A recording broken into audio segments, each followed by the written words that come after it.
वसई नालासोपारा परिसरात सातत्याने दुचाकी चोरीच्या घटना समोर येत होत्या। 1 एप्रिलला वसईतून एव्हर शाईन कंपनीची एक दुचाकी चोरीला गेली होती। या घटनेनंतर अज्ञात चोरट्यांविरोधात आचोळे पोलीस ठाण्यात गुन्हा दाखल करण्यात आला होता। उपलब्ध असलेले सीसीटीव्ही फुटेज आणि तांत्रिक विश्लेषणाच्या आधारे पोलिसांनी आरोपीचा शोध सुरू केला। मिळालेल्या गोपनीय माहितीच्या आधारे पोलिसांनी 19 एप्रिलला सापळा रचून 2 आरोपींना ताब्यात घेतले। जतीन शर्मा आणि हितेश धीवर अशी या आरोपींची नावे आहेत। आरोपींच्या सखोल चौकशीतून त्यांनी आणखी काही दुचाकी चोरी केल्याचे समोर आले। पोलिसांनी त्यांच्याकडून 3 मोटरसायकल व 95,000 रुपयाची रोख रक्कम हस्तगत केली। आचोळे पोलीस स्टेशनच्या हद्दीमध्ये दिनांक 1/4/2026 रोजी फिर्यादी नामे राजू तेली यांनी त्याची होंडा कंपनीची ॲक्टिवा मोटरसायकल म्हणजे स्कूटर ही चोरीला गेल्याची फिर्याद दिली होती। त्याच्यावरनं आपल्याकडे गुन्हा दाखल करण्यात आला होता 214/2016।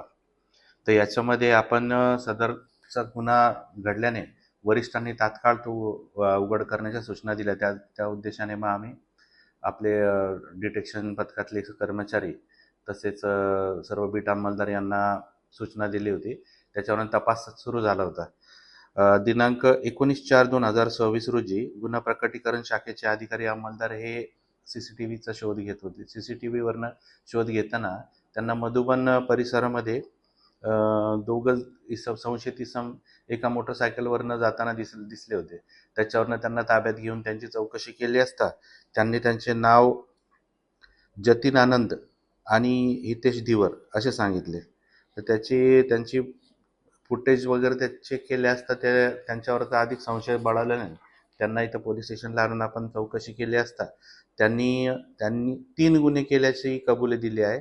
त्याच्यामध्ये एक आचोळे पोलीस स्टेशनचा गुन्हे रजिस्टर नंबर 214, त्यानंतर 28/2026 आणि 367/2025 असे 3 गुन्ह्यांमधल्या 3 मोटरसायकल त्यांनी चोरी केल्याचे कबूल केले आहे। त्यांच्याकडनं त्या तिन्ही मोटरसायकली या जप्त करण्यात आलेल्या आहे। सदरचा तपास हा माननीय कमिशनर साहेब, त्यानंतर माननीय ॲडिशनल कमिशनर साहेब, माननीय DCP झोन 2 साहेब आणि इतर यांच्या मार्गदर्शनाखाली यशस्वीरित्या पूर्ण करण्यात आला आहे।